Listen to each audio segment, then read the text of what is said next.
नमस्कार, स्वागत है आपका। मैं हूं आपके साथ सुमित झा। सबसे पहले जान लेते हैं कोरोना पर अब तक का अपडेट क्या है। भारत में कोरोना के कुल 3072 मामले हो चुके हैं और 213 मरीज इनमें से स्वस्थ हो चुके हैं और अब तक 75 मरीजों की मौत हो चुकी है। बिहार में कोरोना के कुल 32 पॉजिटिव मरीज हैं, जबकि मुंगेर के एक मरीज की मौत हुई है। मौत की संख्या 1 है, जबकि 3 लोग अस्पताल से ठीक होकर गए हैं। पॉजिटिव केस की संख्या 32 है। झारखंड में अब तक 2 पॉजिटिव केस कोरोना के हैं। वहीं हजारीबाग का रहने वाला है कोरोना का दूसरा पॉजिटिव मरीज। झारखंड में कोरोना से किसी मरीज की मौत अब तक नहीं हुई है। कोरोना पर जानते हैं अब देश भर का हाल क्या है। भारत में कोरोना के कुल 3072 मामले अब तक सामने आ चुके हैं। कोरोना के 213 मरीज स्वस्थ होकर लौटे हैं। देश में अब तक 75 मरीजों की मौत हुई है। मौत का आंकड़ा लगातार बढ़ता जा रहा है। वहीं 24 घंटे में 601 नए केस बढ़े हैं। देश के कुल कोरोना संक्रमितों में से 30% तबलीगी जमात से हैं। ये बड़ी बात है। 30% तबलीगी जमात से जो संक्रमित मरीज हैं। महाराष्ट्र में कोरोना के 490 मरीज, जिनमें से 24 की मौत हो चुकी है। सबसे ज्यादा आंकड़ा महाराष्ट्र का। दिल्ली में कोरोना के 445 मामले हैं, यहां भी 6 की मौत हुई है। तमिलनाडु में कोरोना के कुल 411 मामले। वहीं मध्य प्रदेश में कोरोना के 160 पॉजिटिव, 11 की मौत। कोरोना संक्रमित डॉक्टर के संपर्क में सीआरपीएफ महानिदेशक भी आ चुके हैं। लखनऊ में तबलीगी जमात से जुड़े 94 पॉजिटिव हैं। बिहार का कोरोना अपडेट क्या है। बिहार में कोरोना पॉजिटिव मरीजों की संख्या 32 हो चुकी है। भागलपुर में 65 साल के बुजुर्ग कोरोना पॉजिटिव पाए गए हैं। यूके से भागलपुर आए थे बुजुर्ग। बिहार में मुंगेर में सबसे ज्यादा कोरोना के 7 मामले सामने आ चुके हैं। मुंगेर ही वो जिला है जहां के शख्स की मौत हुई। सिवान में 6 और पटना में कोरोना के 5 मरीज हैं। वहीं लॉकडाउन के बीच बिहार सरकार ने बड़ा फैसला लिया है। ईंट भट्टों को खोलने की इजाजत मिल गई है। कोरोना पर मुख्यमंत्री ने डॉक्टर्स के साथ वीडियो कॉन्फ्रेंसिंग भी की। सीएम ने डॉक्टरों से इलाज के लिए सुझाव मांगे हैं। वहीं मुंगेर में क्वारंटाइन सेंटर में रखे गए लोगों ने हंगामा और तोड़फोड़ किया है। दुनिया भर का हाल क्या है कोरोना पर जानते हैं। सबसे पहले दुनिया भर में कोरोना का जानलेवा कहर लगातार जारी है। विश्व में अब तक 63,000 से ज्यादा मौतें हो चुकी हैं। सबसे बड़ा आंकड़ा, ज्यादा आंकड़ा इटली में मौत का आंकड़ा 15,000 के पार हो चुका है। वहीं अमेरिका में भी 24 घंटे में 1,480 लोगों की जान गई। अमेरिका में कोरोना पीड़ितों की संख्या 3 लाख के पार पहुंच चुकी है। वहीं स्पेन में 11,000 से ज्यादा लोगों ने दम तोड़ दिया है। जबकि दुबई में 2 हफ्ते का लॉकडाउन लगाया गया है। 2 हफ्ते की लॉकडाउन की घोषणा की गई है। रूस में 24 घंटे में 582 नए केस सामने आए हैं। जबकि ब्रिटेन में भी मौत का कुल आंकड़ा बढ़ता जा रहा है। ब्रिटेन में यह आंकड़ा 3,645। ईरान में कोरोना से 3,294 लोगों की मौत हुई है। आगे बढ़ते हैं। खबर सिवान से है, जहां रघुनाथपुर प्रखंड में क्वारंटाइन सेंटर में जमकर हंगामा हुआ। कर्मचारी और स्कूल में रह रहे लोगों के बीच नोकझोंक हुई। इस दौरान कुर्सियां भी चली और अफरा तफरी का माहौल भी हो गया। बताया जा रहा है कि कर्मचारी से क्वारंटाइन सेंटर में रह रहे लोगों से किसी बात को लेकर बकझक हुआ। उसके बाद हंगामा होने लगा।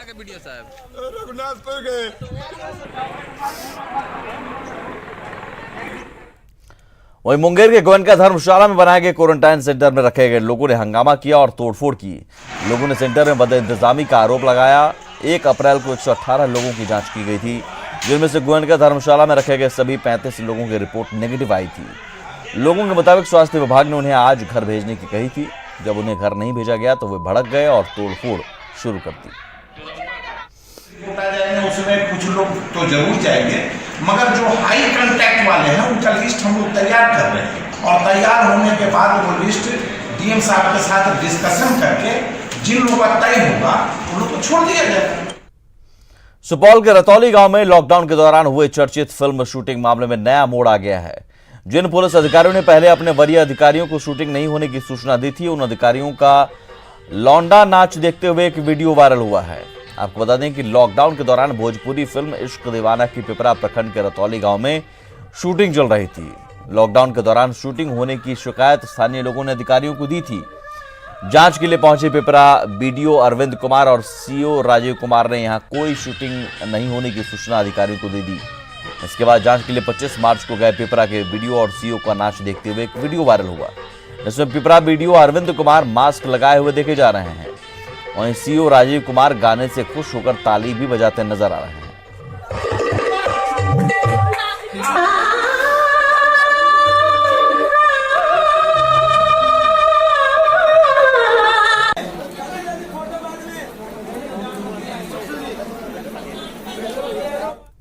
सर, आप ही के द्वारा जांच दी गई थी और उसको झुठला करके वो लोग खुद आनंद ले रहे हैं उस डांस का। नहीं, अगर पूर्व का इन्होंने प्रतिवेदन दिया और आज अगर वाकई में वो प्रतिवेदन गलत था और इन्होंने ऐसा किया है तो एज ए पदाधिकारी होने के नाते ये बहुत ही घोर जो है लापरवाही है और इनके विरुद्ध सच्चाई मिलने पर कार्रवाई की जाएगी। बिहार में कोरोना पॉजिटिव मरीजों की संख्या में लगातार इजाफा हो रहा है, लेकिन अगर सरकार और प्रशासन समय पर सचेत हो जाते तो शायद बिहार में कोरोना मरीजों की संख्या नहीं बढ़ती। जी हां, पटना एयरपोर्ट पर स्क्रीनिंग को लेकर लापरवाही का खामियाजा आज बिहार भुगत रहा है।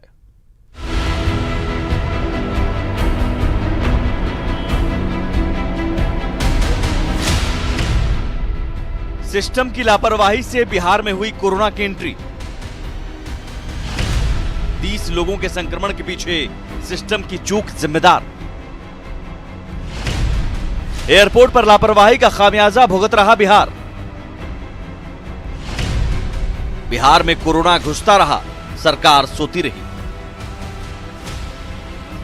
इन सवालों का जवाब जानने के लिए जरा पटना एयरपोर्ट की 22 मार्च की यह तस्वीर देखिए, जब पूरा देश कोरोना के खिलाफ पीएम की अपील पर जनता कर्फ्यू को सफल बनाने में जुटा था। पटना एयरपोर्ट पर बेधड़क यात्रियों की आवाजाही हो रही थी। ना सोशल डिस्टेंसिंग और ना ही गंभीरता से स्क्रीनिंग, जिसकी तस्दीक आंकड़े भी कर रहे हैं। पटना एयरपोर्ट पर विदेश से आने वाले लोगों की स्क्रीनिंग करने के लिए डॉक्टरों की टीम 3 मार्च से तैनात थी, लेकिन 15 मार्च तक केवल 27 लोगों की ही स्क्रीनिंग की जा सकी। जब कोरोना ने पांव पसारना शुरू किया तो सरकार की नींद खुली, जिसके बाद 16 मार्च से लॉकडाउन होने यानी 24 मार्च की रात 12 बजे तक करीब 1100 लोगों की स्क्रीनिंग हुई, लेकिन ना किसी का सैंपल लिया गया, ना ही उन्हें आइसोलेट करने को लेकर पहल हुई,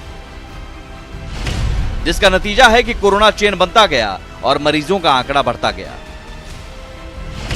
जिसकी तस्दीक इस बात से होती है कि पॉजिटिव के 30 मामलों में एक को छोड़कर सभी मामले विदेश से आए या उनके संपर्क में आए लोग हैं। साफ है, अगर गंभीरता से स्क्रीनिंग कर विदेश से आए लोगों को आइसोलेट किया जाता तो मरीजों का आंकड़ा नहीं बढ़ता। अब विदेश से आए लोगों का सर्वे कर सैंपल लिया जा रहा है। वहीं पटना के डीएम इस बाबत पूछे जाने पर प्रोटोकॉल की बेतुकी दलील दे रहे हैं। जो लोग कई लोग ऐसे थे जो बाद में कोविड-19 से पीड़ित पाए गए थे, तो शायद समय पर उनको रोक लिया जाता है। देखिए, इसमें जो भी प्रोटोकॉल है, गाइडलाइंस है, उसी के तहत स्क्रीनिंग की गई है और किस प्रकार से संक्रमण हुआ इसके बारे में तो जो केस है, केस टू केस बेसिस पे एनालिसिस करके ही बताया जा सकता है। पटना डीएम जिला प्रशासन की लापरवाही को भले ही ढकने की कोशिश करें, लेकिन हकीकत आईने की तरह साफ है। उदाहरण के तौर पर मुंगेर के मामले को ही देखिए। मुंगेर के सैफ अली कतर से दिल्ली होते पटना एयरपोर्ट पर उतरा और 12 मार्च को मुंगेर स्थित अपने घर पहुंचा। आने के 3-4 दिन बाद वो मुंगेर के एक अस्पताल में भर्ती हुआ। फिर 21 मार्च को उसकी एम्स में मौत हो गई। अगले दिन यानी 22 मार्च को उसकी रिपोर्ट पॉजिटिव आ गई, लेकिन तब तक सैफ अली के संपर्क में आने पर 13 लोग कोरोना से संक्रमित हो गए थे। मुमकिन है 24 मार्च तक विदेश से जो लोग आए हैं उनके सैंपल टेस्ट का रिजल्ट अप्रैल के पहले सप्ताह तक आने के बाद आंकड़ों में और बढ़ोतरी हो। जाहिर है, सिस्टम की लापरवाही का खामियाजा अब बिहार भुगत रहा है। संजय कुमार, न्यूज़ 18, पटना। कोरोना को लेकर जारी लॉकडाउन के दौरान नई दिल्ली से बेगूसराय के लिए मजदूर ठेले से सफर कर रहे हैं। रोजाना 100 से 120 किलोमीटर की दूरी तय कर ठेले से घर पहुंचने की होड़ लगी है। दिल्ली में काम बंद होने के बाद खाने पीने की दिक्कत के बाद मजदूर ठेले से सफर कर घर पहुंच रहे हैं। हमारे संवाददाता प्रवीण ठाकुर ने ठेले से वापस आ रहे मजदूरों से बात की। कोरोना संकट के बाद जिस प्रकार देश में लॉकडाउन हुआ, उसके बाद दिल्ली और उसके सटे इलाकों से लगातार उत्तर बिहार और कोसी के इलाकों में मजदूरों का जो पलायन है वो चल रहा है। और उसकी ये तस्वीर देखिए, 2 ठेले पर सवार जो 4 लोग हैं बेगूसराय के लिए जा रहे हैं और ये 8वां दिन है। बता रहे हैं कि लगातार ये लोग इसी प्रकार अपने ठेले के जरिए अपने घर की ओर जाने की कोशिश कर रहे हैं। हम इनसे जानने की कोशिश करते हैं कि ये जो सफ़र आप लोगों ने शुरू किया, कितनी दिक्कत आ रही है आने में? दिक्कत हो ही रहा है समझ जाने में, दिक्कत हो ही रहा है समझ। क्यों चल दिए? फिर चल दिए कोरोना वायरस के लिए। जब हम लोग वहाँ थे उस वक्त कोई फ्री फंड, कोई खाना नहीं मिल रहा था हम लोगों को। और जैसे मान लीजिए काम किए, उसके बाद बंद हो गया काम, उसके लिए खाने के लिए पैसे भी नहीं थे उतना और महंगाई भी बढ़ गया, कैसे खाते पीते। थोड़ा दूर वो चला लेते हैं, थोड़ा दूर मैं चला लेता हूँ, आगे पीछे जो थक जाता है वो उसके बाद थोड़ा दूर करके। कितना दिन है आज हमारा 8वां दिन ये मैं चल रहा हूँ। कोई दे देता है सर, उसे खा लेते हैं फिर चलते हैं वहाँ से। रास्ते में कुछ खाने के लिए है आप? हाँ, चूड़ा उड़ा दिया है, कोई खाना खिला आते हैं, पूरी उड़ी चल दिए सब, मतलब चल रहा है वहाँ पे, कोई नहीं राशन पानी कोई अति नहीं था, इसीलिए चल दिए। ठेले की मदद से मीलों का ये सफ़र है और रास्ते में जो कुछ बन पड़ रहा है लोग दे रहे हैं और इसी प्रकार घंटों अपने ठेले को चलाकर घर जाने के लिए ये लोग जद्दोजहद कर रहे हैं। कैमरामैन संजीव के साथ प्रवीण ठाकुर, न्यूज़ 18 मुजफ्फरपुर। लॉकडाउन का सही तरीके से अनुपालन खासकर मुसलमानों को जागरूक करने के लिए कई मुस्लिम संगठन अब आगे आए हैं। ऑल इंडिया मिल्ली काउंसिल ने लोगों से अपील करते हुए कहा कि जो लोग तबलीगी जमात से जुड़े हैं उन्हें खास तौर पर लॉकडाउन का अनुपालन करने की जरूरत है। मुसलमानों से भी कहेंगे कि कहीं भी गली मोहल्लों में न सड़कों पर बिला ज़रूरत नहीं निकलें और इकट्ठे नहीं। दूसरी गुजारिश और अपील हम करेंगे मुल्क के उन तमाम लोगों से जो तबलीग में इधर से उधर लोगों की इस्लाह के लिए जाते हैं, बिलाशुबह वो अच्छा काम करते हैं। ख़ास तौर पर जो मरकज़ निज़ामुद्दीन नई दिल्ली की मशवरे में गए थे 12-13 के मार्च की उस मीटिंग में, हम उनसे अपील करेंगे कि वो मुल्क में जहाँ कहीं भी हैं वो अपने आप को सरकार के अधिकारियों से ताउन करें और अपनी जांच करवा लें ताकि वो खुद भी मैं अपने आप को सुरक्षित और महफूज रखें और अपने परिवार को भी। रविवार रात 9 बजे पीएम मोदी के दिया जलाने की अपील पर ऊर्जा मंत्रालय ने एडवाइजरी जारी की है। ऊर्जा मंत्रालय का कहना है कि इस दौरान स्ट्रीट लाइट जलती रहेंगी, अस्पतालों में लाइटें जलती रहेंगी, साथ ही जरूरी सेवाएं जारी रहेगी। घरों में टीवी, रेफ्रिजरेटर, एसी को बंद नहीं करने की सलाह दी गई है। वहीं पटना डीएम कुमार रवि ने निर्देश जारी किया है। आज रात 9 बजे सिर्फ बल्ब और ट्यूबलाइट बंद करने की अपील, साथ ही पंखा, फ्रिज, एसी चालू रखने के निर्देश दिए गए हैं। आवश्यक प्रतिष्ठानों की रोशनी और लाइट जलती रहेंगी। अस्पताल, थाना और स्ट्रीट लाइट जलती रहेगी। कोरोना के खिलाफ लड़ाई में BMW वेंचर्स सामने आया है। BMW वेंचर्स ने पीएम केयर्स फंड में 20 लाख की सहायता की है। साथ ही बिहार के सीएम रिलीफ फंड में 20 लाख रुपए दिए हैं। रविवार रात 9 बजे दिया जलाने की पीएम मोदी की अपील पर बिहार के डिप्टी सीएम सुशील मोदी का ट्वीट सामने आया है। सुशील मोदी ने कहा कि प्रधानमंत्री की अपील पर बिहार के 11 करोड़ लोग रविवार रात 9 बजे 9 मिनट तक दिया, कैंडल या टॉर्च जलाएंगे और विश्वास दिलाएंगे कि कोरोना से लड़ने में कोई भी अकेला नहीं है। सरकार गरीबों, मजदूरों की जरूरत पूरी करने का पूरा ख्याल रख रही है, लेकिन निराशा को जीतने के लिए प्रबल विश्वास, उत्साह और उम्मीद का प्रकाश फैलाना भी आवश्यक है। वहीं रविवार रात 9 बजे पीएम मोदी के दिया जलाने की अपील पर बिहार में सियासत शुरू हो गई है। आरजेडी का कहना है कि उनके कार्यकर्ता घरों में लालटेन जलाएंगे, तो कांग्रेस ने पीएम की अपील पर सवाल उठाए हैं। वहीं बीजेपी और जेडीयू पीएम की अपील के समर्थन में उतर आई है। घर के लाइट बंद करके घर के दरवाजे पर या छत पर या बालकोनी में खड़े होकर के मोमबत्ती, दिया, टॉर्च लाइट या नहीं हो तो मोबाइल का फ्लैश लाइट जला करके वैश्विक महामारी कोरोना से लड़ाई में हम सभी देशवासियों को एकजुटता का प्रदर्शन करना है। हम लोग जो है तेजस्वी जी का निर्देश है, आदरणीय लालू जी का निर्देश है सबों को कि सभी लोग उस दिन लालटेन को लेकर चलना है और जो है लालटेन दिखाना है, लालटेन जलाना है। लेकिन हम पूछना चाहते हैं माननीय प्रधानमंत्री जी से कि क्या कारण है कि दीपक जलाने के लिए आपने कहने का काम किया, आपने मोमबत्ती जो विदेशों से आता है बनकर उसको जलाने के लिए कहने का काम किया, आप टॉर्च जो चीन में बनता है उसको जलाने के लिए कहा। कई लोग ये सवाल कर रहे हैं, पूछ रहे हैं, तो मैंने उनसे सिर्फ यही कहा कि भैया अपने प्रदेश में, बिहार में, पूरे देश में महामारी फैली हुई है, तो किस खुशी में दिया जलाना है? इस समय राजनीति नहीं होना चाहिए। कुछ लोग राजनीति करते, लेकिन संकट के दौर में ऐसा कभी हम लोग जब से पैदा हुए हैं उससे ऐसा समय देखने को नहीं मिला। अगर दिया जला रहे, कोई चीज का दिया जलाए, प्रकाश होना चाहिए। सारे लोग तैयार हैं। अब कुछ लोग को राजनीति में इस समय सियासत करने का शौक चढ़ा है, तो सियासत करें। मौका कोई भी हो, लालू के बेटे तेज प्रताप सुर्खियों में बने रहते हैं। कोरोना से बचाव के लिए तेज प्रताप ने पहले हवन किया और अब अपने सुरक्षा कर्मियों को हल्दी दूध पिला रहे हैं। तेज प्रताप ने कहा कि कोरोना से देश को एकजुट रहने की जरूरत है। हमारा एक कॉन्सेप्ट था कि ये प्राचीन हमारा हल्दी दूध, जब किसी योद्धाओं को या घायल होते थे पहले युद्ध में, तो लोग हल्दी दूध पीने का कॉन्सेप्ट था और शुरू से चला रहा है, प्राचीन है, ये हमारा बनाया हुआ नहीं है। वाल्मीकि टाइगर रिजर्व में कोरोना से बचने के लिए लॉकडाउन का 100% पालन हो रहा है। वाल्मीकि रिजर्व के 45 एंटी पोचिंग कैंप के 250 कर्मियों को सेल्फ क्वारंटाइन किया गया है। वहीं 700 कर्मचारी अपने परिवार से दूरी बनाकर ड्यूटी में जुटे हैं।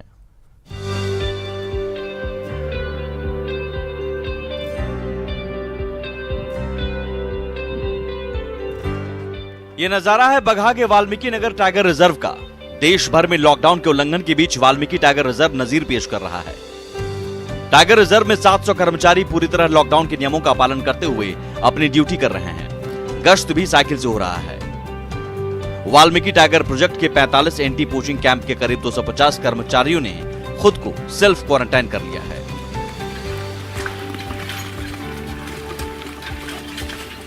यहाँ हम लोग जैसे लॉकडाउन जैसे हुआ है उसी दिन से हम लोग पूरे अपने VTR का वनकर्मी यहीं रहते हैं, खाना बनाते हैं, खाते हैं, यहीं रहते हैं, घर नहीं जाते हैं हम लोग। जब से लॉकडाउन जब हुआ है तब से हम लोग साइकिल से लॉकडाउन का अथी कर रहे हैं, फील्ड घूम रहे हैं और देखभाल जंगल का सुरक्षा कर रहे हैं, जानवर का, जंगल का सब देखभाल कर रहे हैं।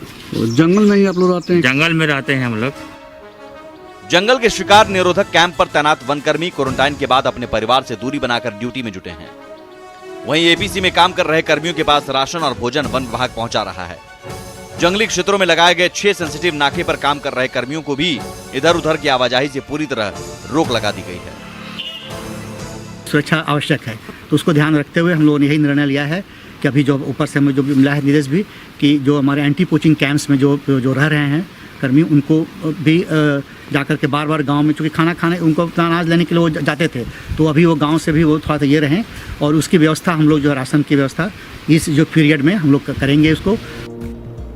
लॉकडाउन में जंगल की सुरक्षा के साथ वनकर्मी पीएम की अपील का पूरी तरह पालन कर रहे हैं। वाल्मीकि टाइगर रिजर्व के सभी कर्मी दिन रात जुटे हैं और सोशल डिस्टेंसिंग का संदेश दे रहे हैं। मुन्ना राज, न्यूज़ 18, बगहा। कोरोना को लेकर जारी जंग और लॉकडाउन के बीच भागलपुर के बबरगंज थाना पुलिस का एक मानवीय चेहरा सामने आया, जिसमें ऑपरेशन के लिए जरूरी ब्लड को न केवल थानेदार बल्कि थाना के जवानों ने भी डोनेट कर दी, महिला की जान बचाई। भागलपुर का जवाहरलाल नेहरू मेडिकल कॉलेज अस्पताल में सुमन देवी अपेंडिक्स फटने के कारण अस्पताल में भर्ती हैं और ऑपरेशन के लिए तत्काल 7 यूनिट ब्लड की आवश्यकता थी। बबरगंज थाना पुलिस के पास परिजन गुहार लगाने पहुंचे कि झारखंड से उनके परिजनों को आने की अनुमति दी जाए, जिस पर बबरगंज थानेदार ने स्वयं पहल की और 3 अन्य पुलिस जवानों के साथ अस्पताल में ऑपरेशन के लिए ब्लड डोनेट किया। परिजन बीमार है, उसको ब्लड की आवश्यकता है, तो पास बना दीजिए, वो झारखंड से आएगा उसका परिजन, तो लेने के लिए झारखंड अब का पास हम कैसे निर्गत कर सकते हैं। तो हम बोले भाई कौन सा ग्रुप है, तो बोला O पॉजिटिव है। तो सौभाग्य से मेरा भी ब्लड ग्रुप O पॉजिटिव था, तो हमको लगा कि इससे अच्छा बात क्या होगा कि एक पुलिसकर्मी ब्लड दे दे और उसका जीवन बच जाए। ब्लड का बाहर से तो ब्लड बैंक के लिए जो है बात किए तो बाहर से तो ब्लड का अलाउ नहीं है, तो यहाँ पे बताया गया कि डोनर होगा उसके बाद ही ब्लड दिया जाएगा। तो फिर सर से बात हुई, पवन सर से, बबरगंज थाना, ठीक है। और फिर सर बोले क्या कि जो है हम आएंगे डोनेट करने के लिए, तो सर लोग आए हुए हैं। अभी 4 आदमी दे रहे हैं सर लोग।